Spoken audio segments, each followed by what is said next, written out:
वक्रतुंड महाकाय सूर्यकोटि समप्रभ निर्विघ्नं कुरु मे देव सर्वकार्येषु सर्वदा।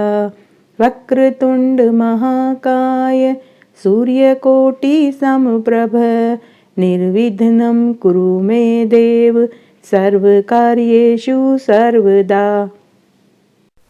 राधे राधे, जय श्री कृष्णा। मैं सीमा सिंह आप सभी धर्म प्रेमियों को सादर प्रणाम करती हूँ। आज मैं आपको पौष मास के महात्म्य में एक कथा सुनाने जा रही हूँ। कौशल देश में देवदत्त नाम से विख्यात एक ब्राह्मण रहता था। उसे औलाद सुख नहीं मिला। पुत्र प्राप्ति के लिए उसने अनेक यत्न करे, कई यज्ञ हवन आदि किए, लेकिन उसे औलाद की प्राप्ति नहीं हुई। तमसा नदी के तट पर जाकर उसने उत्तम यज्ञ मंडप बनाया। यज्ञ कराने में निपुण वेद के पूर्ण ज्ञाता उसने ब्राह्मण बुलाए। विधि पूर्वक वेदी बनाई गई, अग्नि की स्थापना करी। यों द्विजवर देवदत्त विधि पूर्वक पुत्र प्राप्ति के लिए संलग्न रहने लगा। देवदत्त ने उस यज्ञ में मुनिवर सुहोत्र को ब्रह्मा, याज्ञवल्क्य को अर्धवर्यु, बृहस्पति को होता, पेल को प्रस्तोता, गोभिल को उद्गाता तथा अन्य उपस्थित मुनियों को सदस्य बनाकर विधिवत धन दक्षिणा भी दिया। साम वेद का गान करने वाले मुनिवर गोभिल उद्गाता होकर सातों स्वरों के साथ रथंतर मंत्र का उच्चारण कर रहे थे। स्वरित स्वर से मंत्र गान हो रहा था। बार बार सांस लेने से मंत्र उच्चारण करते समय उनका स्वर भंग हो गया। परंतु देवदत्त ने कुपित होकर गोभिल से कहा कि हे मुनिवर, तुम बड़े मूर्ख हो। मैं पुत्र प्राप्ति के लिए यज्ञ कर रहा हूँ। तुमने मेरे इस सकाम यज्ञ में स्वरहीन मंत्र का उच्चारण कर दिया है। यह सुनकर गोभिल अत्यंत क्रोध से भर गए। उन्होंने देवदत्त से कहा, तुम्हें शब्द शून्य प्रचंड मूर्ख पुत्र प्राप्त होगा, साथ ही उसमें शठता भी भरी होगी। हे महामते, सभी प्राणियों के शरीर में श्वास आते जाते रहते हैं, इन पर किसी का अधिकार नहीं होता। फिर स्वर भंग हो जाने से मेरा कुछ भी अपराध नहीं है, जो तुमने मुझे ये कटु वचन कह डाले। महात्मा गोभिल की बात सुनने के पश्चात उसको शाप से भयभीत होता देखकर अत्यंत खेद प्रकट करते हुए देवदत्त मुनि ने कहा कि हे विप्रवर, आप मुझ निर्दोष पर निष्कारण क्यों कुपित हो रहे हैं? मुनि तो कभी भी क्रोध नहीं करते, सदा सुख प्रदान किया करते हैं। हे विप्रेंद्र, थोड़ा सा अपराध हो जाने पर आपने मुझे इतना कठोर शाप क्यों दे दिया? पहले तो मैं पुत्र के अभाव में महान दुखी हो रहा हूँ, इस पर आपने मुझे घोर दुख का शाप दे डाला है। क्योंकि वेद के पारगामी विद्वान कहते हैं कि मूर्ख पुत्र की अपेक्षा पुत्रहीन होना ही उत्तम है। फिर भी मूर्ख ब्राह्मण तो सबकी दृष्टि में हे समझा जाता है। हे द्विजवर, मूर्ख ब्राह्मण सभी कर्मों में पशु अथवा शूद्र की भांति अनधिकारी माना जाता है। अब ऐसे मूर्ख पुत्र से मेरा कौन सा कार्य सिद्ध होगा? जैसा शूद्र वैसा ही मूर्ख ब्राह्मण, इसमें कोई संदेह नहीं है। मूर्ख ब्राह्मण की न कहीं पूजा होती है, न उसे कोई दान देता है। संपूर्ण कार्यों में वह निंदनीय माना जाता है। देश में रहने वाले वेद शून्य मूर्ख ब्राह्मण को कर देना पड़ता है। राजा उसे शूद्र के समान समझते हैं। पितृ कार्य, देव कार्य के अवसर पर फल की इच्छा रखने वाले पुरुष को चाहिए कि मूर्ख ब्राह्मण को किसी आसन पर न बैठावें। राजा भी ऐसे शूद्रवत जानकर सभी शुभ कार्यों से उसे वंचित रखेंगे। ऐसे वेदहीन ब्राह्मण की खेती करने का काम सौंपते हैं। बिना ब्राह्मण के कुश के चट से श्राद्ध में कार्य संपादन कर लेना ठीक है, किंतु मूर्ख ब्राह्मण से कभी भी श्राद्ध की विधि पूर्ण नहीं करवाई जाती। मूर्ख ब्राह्मण को भोजन से अधिक अन्न नहीं देना चाहिए। उस राजा के राज्य को धिक्कार है जिसके देश में मूर्ख ब्राह्मण मूर्ख जनता बसती है, तथा मूर्ख ब्राह्मण भी दान मान आदि से पूजित होते हैं। साथ ही जहाँ आसन पूजन दान में किंचित मात्र भी भेद नहीं माना जाता। फल से लदे हुए नीम के वृक्ष पर आकर कौवे भले ही फल खा लें, वे फल अन्य किसी के उपयोग में नहीं आते। वेदज्ञ ब्राह्मण जिसका अन्न खाकर वेद पाठ करते हैं, उसके पूर्व स्वर्ग में आनंद के साथ कीड़ा करते हैं। अतः हे गोभिल मुनि, आप तो वेद के प्रकांड विद्वान हैं, फिर मुझे मूर्ख पुत्र होने का आपने शाप क्यों दे दिया? अरे इस संसार में मूर्ख पुत्र होना तो कहीं मृत्यु से भी अधिक कष्टप्रद है। अतः हे महाभाग, अब आप ही इस शाप से मेरा उद्धार कीजिए। आप दिनों का उद्धार करने में समर्थ हैं। मेरा मस्तक आपके चरणों में पड़ा है। तब लोमेश जी कहते हैं, इस प्रकार कहकर वह देवदत्त गोबिल जी के चरणों में गिर पड़ा और अत्यंत कातर स्वर में स्तुति करने लगा। उसके आंखों से आंसू गिर पड़े। तब गोबिल जी ने उसे दीन हृदय देवदत्त की ओर दृष्टि डाली। महात्माओं का क्रोध क्षण में ही शांत हो गया। पापी जन ही ऐसे हैं जिनका क्रोध कई वर्षों तक रहता है। जल का स्वभाव गुण है शीतल रहना। आग पर गर्म करने से वह गर्म भले ही हो जाए, किंतु फिर आग का संयोग हटते ही वह तुरंत ठंडा हो जाता है। गोबिल जी का हृदय भी दया से भर गया। उन्होंने दुखी देवदत्त से कहा, तुम्हारा पुत्र मूर्ख होकर फिर विद्वान भी हो जाएगा, यह बिल्कुल निश्चित बात है। ऐसा वर देने पर द्विज व देवदत्त का मन प्रसन्नता से खिल उठा। यज्ञ की पूर्णाहुति हो गई। सभी ब्राह्मण विधि पूर्वक विदा हो गए। कुछ समय बीत जाने पर देवदत्त की पत्नी को गर्भ ठहर गया। ब्राह्मण की पत्नी का नाम रोहिणी था। वह रोहिणी के समान ही शुभ लक्षणों वाली थी। देवदत्त ने विधि के साथ गर्भाधान और पुंसवन संस्कार आदि करवाए। उसका श्रृंगार कराया। वेद में कही हुई विधि के अनुसार सीमंतोन्नयन संस्कार किया। अपना मनोरथ सफल मानकर अत्यंत प्रसन्न मन से बहुत सा धन दान किया। शुभ ग्रह का दिन था। नक्षत्र रोहिणी था। उसी शुभ मुहूर्त में उस रोहिणी नामक भार्या ने पुत्र का प्रसव किया। दिन में शुभ लग्न में जन्म हुआ। उसी समय ब्राह्मण ने बालक का जातकर्म संस्कार कराया। समयानुसार पुत्र को देखकर नामकरण किया। देवदत्त को पहले की बातें याद थी। उन्होंने अपने पुत्र का नाम उत्थत्य रखा। 8वें वर्ष में शुभ योग शुभ दिन पाकर उस ब्राह्मण देवता ने पुत्र का यज्ञोपवीत संस्कार सविधि संपन्न करवाया। वेद अध्ययन की विधि उपस्थित होने पर गुरुदेव उत्थत्य को पढ़ाने लगे, किंतु उत्थत्य ने एक शब्द भी उच्चारण नहीं किया। वह मूर्ख की भांति चुपचाप बैठा रहा। फिर पिता ने उसे बहुतरे ढंग से समझाया, किंतु उस मूर्ख की बुद्धि ठीक रास्ते पर नहीं आई। वह मूर्ख के समान ही बैठा रहा। फिर तो पिता देवदत्त चिंता के समुद्र में डूबने लगे। 12 वर्षों तक उत्थत्य पढ़ने का अभ्यास करता रहा। फिर भी संध्या वंदन करने की विधि तक उसे याद नहीं रहती थी। जगत में जितने ब्राह्मण तपस्वी इतर जन थे, उन सब ने इस बात का प्रचार हो गया कि उत्थत्य मूर्ख है। जहाँ कहीं भी वह वन में जाता, लोग उसका उपहास करते थे। माता पिता भी उसकी निंदा करने लगे और उसे कोसने लगे। जब सारी जनता, पिता माता बंधु बांधव सभी उत्थत्य की निंदा करने लगे, तब उस ब्राह्मण के मन में वैराग्य हो गया। वह वन में जाने लगा। पिता ने कहा, यदि यह अंधा या पंगु रहता तो भी ठीक था, किंतु मूर्ख पुत्र तो बिल्कुल व्यर्थ है। माता पिता की इन बातों से ऊबकर वह उत्थत्य वन में चला गया। गंगा के तट पर एक पवित्र स्थान था। वहीं पर उसने एक सुंदर कुटिया बनाई और जंगल के कंद मूल फल खाकर अपना जीवन व्यतीत करने लगा। वहां मन और इंद्रियों को संयम रखते हुए वह अपना समय व्यतीत करने लगा और उसने उत्तम नियम ले लिया कि अब कभी भी झूठ नहीं बोलूंगा। यूं उस सुरम्य आश्रम पर ब्रह्मचार्य पूर्वक वह अपना समय व्यतीत कर रहा था। लोमेश ऋषि कहते हैं कि वह ब्राह्मण उत्थत्य न वेदाध्ययन जानता था, न जप जानता था, न ही कोई ध्यान और आराधना जानता था। इसका उसे कुछ भी पता नहीं था। आसन प्राणायाम प्रत्याहार भूत शुद्धि करने की विधि से वह बिल्कुल अपरिचित था।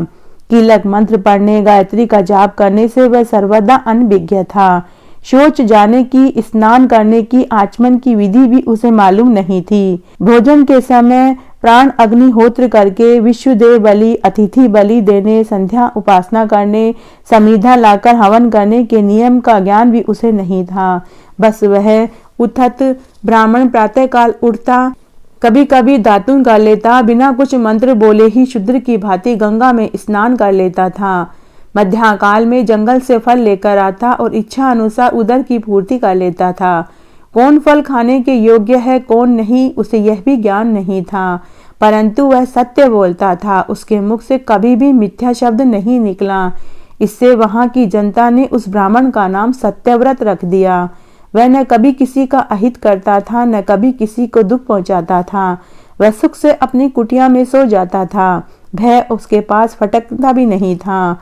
उसके मन में यह चिंता रहती थी कि कब मेरा शरीर शांत हो जाए। मैं जंगल में कष्ट से जीवन व्यतीत कर रहा हूँ। मूर्ख जीवन को धिक्कार है, मर जाना ही निश्चय है, तो फिर देर क्यों? देव ने ही मुझे मूर्ख बना दिया है, इसमें दूसरा और कोई कारण नहीं हो सकता। उत्तम ब्राह्मण कुल में जन्म पाकर भी अब किसी के काम का नहीं है। जैसे वंध्या सुंदर स्त्री हो, बिना फल का वृक्ष हो, दूध न देने वाली गाय हो, वैसे मैं भी व्यर्थ ही हूँ।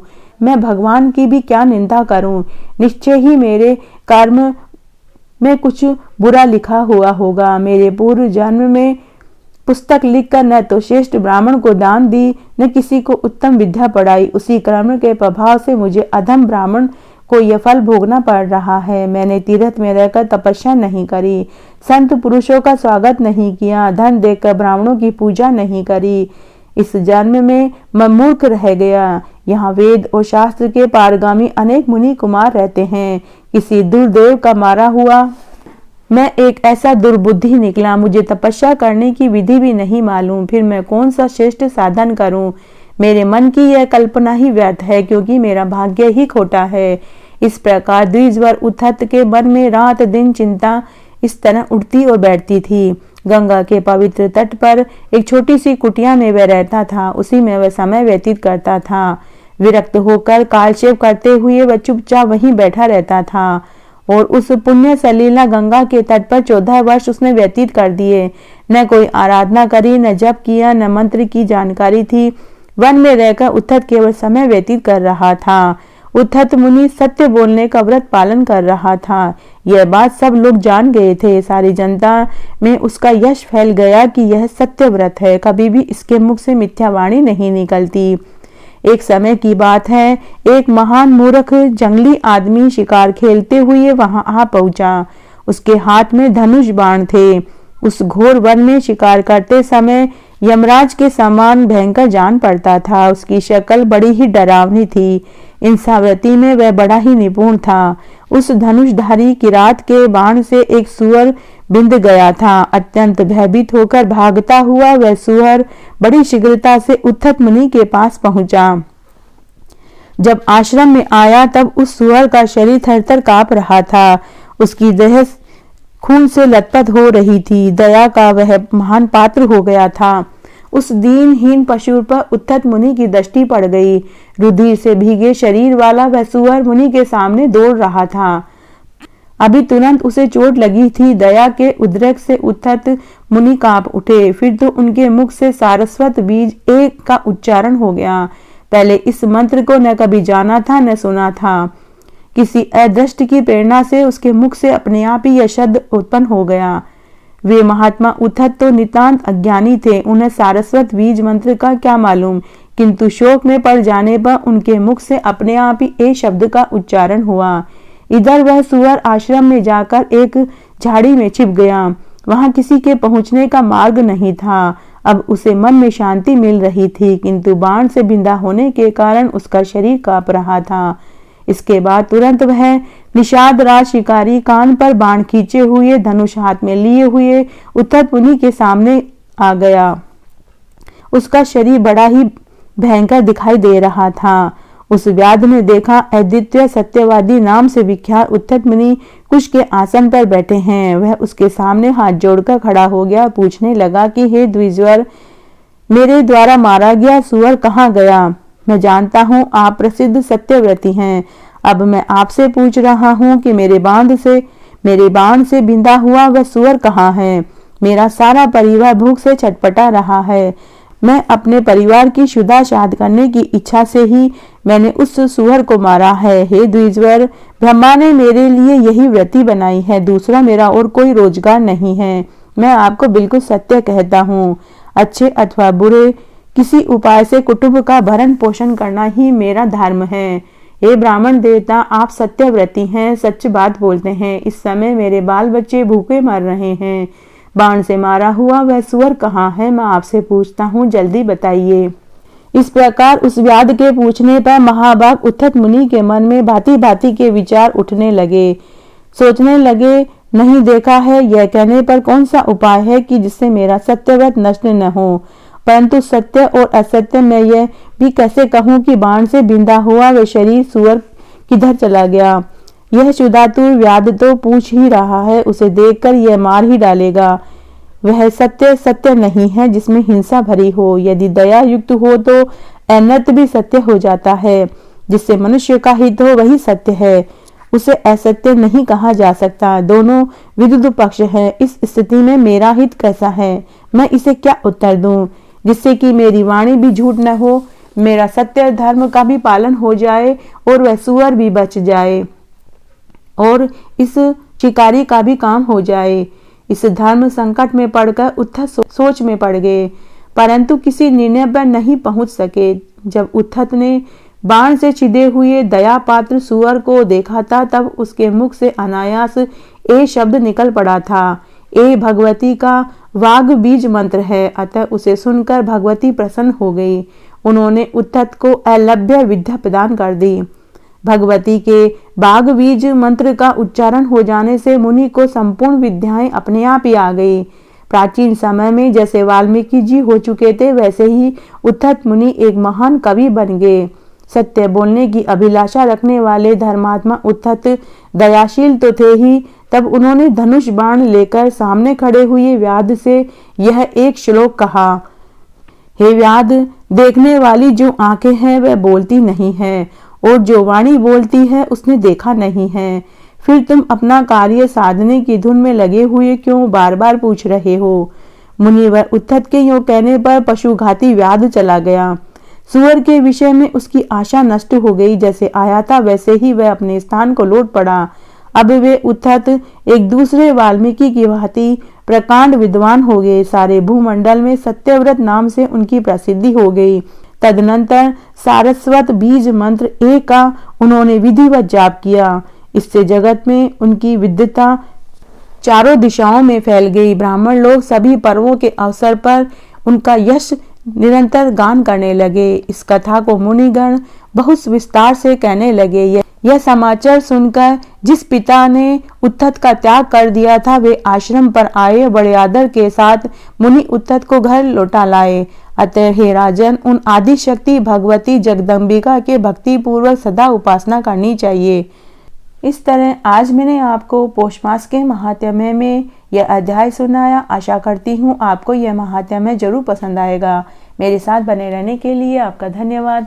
आगे के महात्म्य के लिए भी आप इसी तरह मेरे साथ बने रहें। धन्यवाद।